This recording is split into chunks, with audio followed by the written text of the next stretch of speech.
Welcome friends, एक बार फिर से आपका स्वागत है मेरे चैनल में A to Z एक्सपीरियंस में। तो आज मैं आपको ईवी सेगमेंट की एक और बात बताना चाहता हूँ। मैंने ओला इलेक्ट्रिक बुक कर रखा था, जो कि सितंबर में उसका फर्स्ट पेमेंट मैंने किया था। अगस्त में लॉन्च हुई थी और मैंने उसको बुक कर रखा था 499 से। फिर 20,000 उसका जो है एडवांस पेमेंट भी किया था और आज मैंने उसका फाइनल पेमेंट भी कर दिया है। और फाइनल पेमेंट के बारे में कुछ जानकारी देना चाहता हूँ। तो चलिए स्टार्ट करता हूँ। सबसे पहली चीज़ है कि फाइनल पेमेंट आते ही ओला इलेक्ट्रिक की साइट जो है वो क्रैश कर गई थी और करीब 1 घंटे तक लगभग क्रैश रही, 1 सवा 1 घंटे। उसके बाद पेमेंट गेटवे फिर से रनिंग में आ गया और मैंने उसको फिर से ओपन किया। और पेमेंट करने से पहले आप अपना एड्रेस वगैरह जो है कुछ अगर मॉडिफाई करना चाहते हैं तो कर सकते हैं, उसके बाद आप नहीं कर पाएंगे।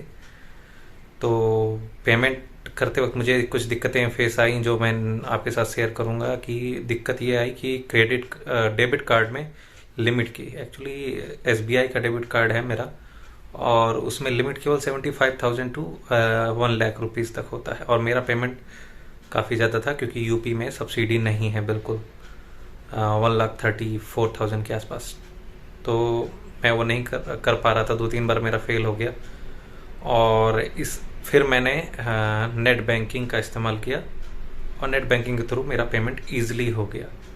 लेकिन इसीलिए मैं भी आपको सजेस्ट करूंगा कि आपको भी नेट बैंकिंग के थ्रू ही पेमेंट करना चाहिए, वरना पेमेंट फंस भी सकता है और आपका बैंक लिमिट जो है वो आपको दिक्कत कर सकता है। UPI के थ्रू भी आप केवल 1 लाख रुपए तक ही कर सकते हैं और UPI का ऑप्शन उसमें है भी नहीं। अगर आप फुल पेमेंट कर रहे हैं तो आपको नेट बैंकिंग ही यूज़ करना चाहिए मेरे हिसाब से। यदि आपके डेबिट कार्ड में लिमिट ज़्यादा है तो वो अलग बात है, तो आप यूज़ कर सकते हैं, वरना मैक्सिमम डेबिट कार्ड में 1 लाख तक ही होता है। तो ये था मेरा सब मेन जो एक्सपीरियंस था और मेरा पेमेंट फ़िलहाल हो गया। उसके बाद आपको तुरंत ही आपको सारे डॉक्यूमेंट रेडी रखने चाहिए ताकि आपका प्रोसेस जल्दी से आगे बढ़ सके, आपको गाड़ी जल्दी डिलीवर हो सके। तो आपको क्या करना है कि आपको अपना आधार कार्ड, पैन कार्ड और एड्रेस प्रूफ जो कि रजिस्ट्रेशन में लगेंगे ये डॉक्यूमेंट, उनको अपलोड करने का ऑप्शन आ जाएगा वहाँ पे। और एड्रेस कंफर्म करने का भी ऑप्शन आएगा। एड्रेस कंफर्म करने के बाद आप डॉक्यूमेंट अपलोड में जाएंगे, वहाँ डॉक्यूमेंट डिटेल आपको डालना होगा और उसकी एक सॉफ्ट कॉपी वहाँ अपलोड करनी होगी, जैसे कि आधार कार्ड का फ्रंट एंड बैक साइड और पैन कार्ड का फ्रंट साइड।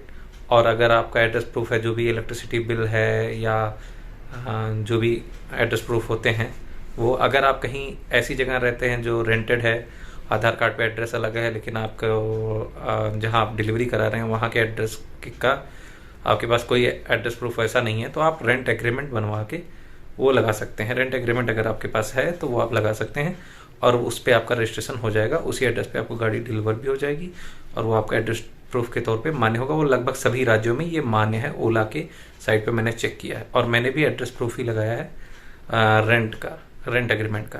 तो मेरा डॉक्यूमेंटेशन भी कंप्लीट हो गया है। मैंने अपलोड कर दिया है सारे डॉक्यूमेंट और उसके बाद अभी ये 72 आवर्स मुझे दिखा रहा है कि इसके अंदर आपका डॉक्यूमेंट जो है वेरीफाई होगा और उसके आगे का प्रोसेस फिर मेरा होगा। तो मेरी तरफ से मैंने अपना सारा काम कर दिया है। अब देखते हैं क्या रिस्पांस आता है। मेरे पास मैसेज आया था, मेल भी आया था कंफर्मेशन के लिए कि आपका इंश्योरेंस वगैरह सब कुछ हो गया है उसमें। हाँ, इंश्योरेंस भी होता है, आप हटा सकते हैं, लेकिन मेरे हिसाब से आपको इनका ही इंश्योरेंस लेना चाहिए ताकि ये सारी प्रॉब्लम ये सॉल्व कर सकें आगे कोई प्रॉब्लम अगर हो तो। और हेलमेट यूपी में एक ही कंपलसरी, तो एक हेलमेट मैंने लिया है, वो भी आपके ऑप्शन में, अगर आप नहीं लेना चाहते तो वो भी आप हटा सकते हैं।